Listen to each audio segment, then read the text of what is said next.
Sensitivity in its essence refers to the acuity with which we experience and respond to emotional stimuli.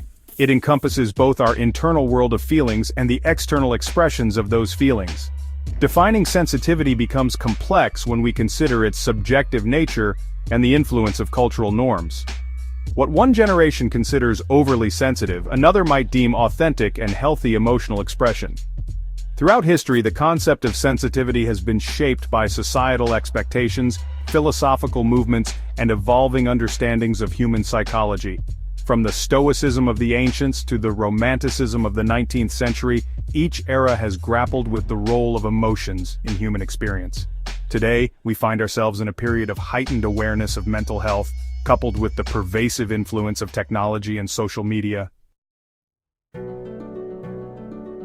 Past generations often faced hardships and uncertainties that would be unimaginable to many today. Life expectancy was shorter, infant mortality was high, and disease outbreaks were a constant threat. In such environments, stoicism and emotional restraint were often necessary for survival. Public displays of emotion were often frowned upon, particularly for men. This is not to say that past generations were devoid of deep emotions. Rather, the expression of those emotions was often channeled into hard work, religious faith, or close-knit communities. In recent decades, there has been a significant shift towards recognizing and destigmatizing mental health issues. This has led to greater openness in discussing emotions and seeking help when needed. The rise of psychology and therapy has provided a framework for understanding and navigating our inner lives. Furthermore, increased awareness of social justice issues and the importance of empathy have fostered a greater sensitivity to the experiences of others. This empathy extends beyond individual relationships to encompass a broader concern for social equality and the well-being of marginalized groups. Technology, particularly the advent of social media, has fundamentally altered the way we experience and express emotions. The internet provides a constant stream of information, much of it emotionally charged. We are bombarded with news stories, personal anecdotes, and images that evoke a wide range of feelings, often in rapid succession. This constant exposure to emotionally stimulating content can lead to what some experts call emotional overload or compassion fatigue. The line between our online and offline lives becomes blurred, and the emotional intensity of the digital world can spill over into our personal interactions.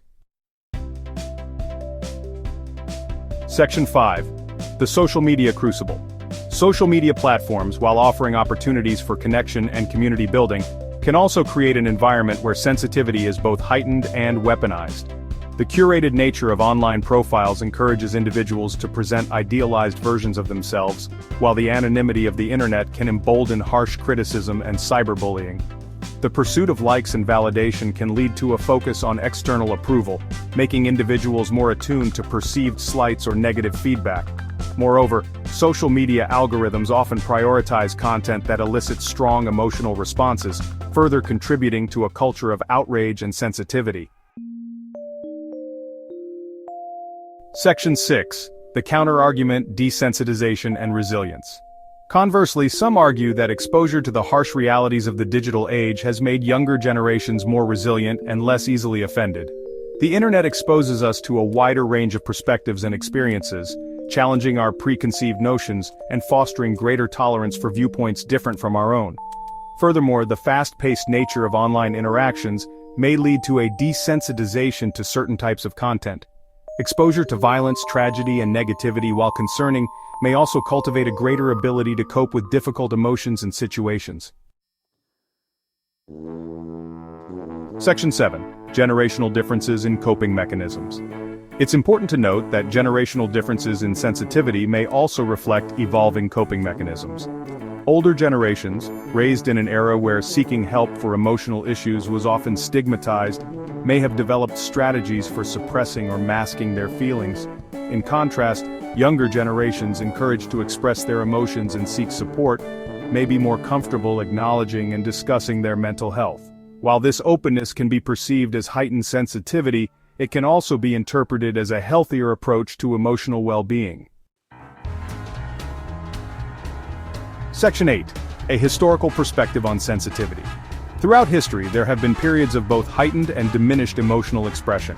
The Romantic era, for example, celebrated emotional sensitivity and intuition, while the Victorian era emphasized self-control and decorum.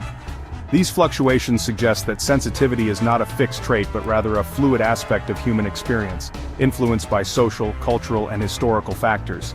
It is essential to avoid simplistic comparisons between generations and recognize that each era develops its own norms and expectations regarding emotional expression. Section 9. Navigating a complex emotional landscape. The question of whether we are more sensitive than past generations is not easily answered. Evidence suggests that while we may be more aware of and open about our emotions, this does not necessarily equate to greater fragility. The digital age presents both challenges and opportunities in navigating our emotional lives. Ultimately, fostering emotional intelligence requires striking a balance between empathy and resilience, authenticity and discretion. It requires engaging in thoughtful dialogue, challenging our own biases, and recognizing the complexity and nuance of human emotion.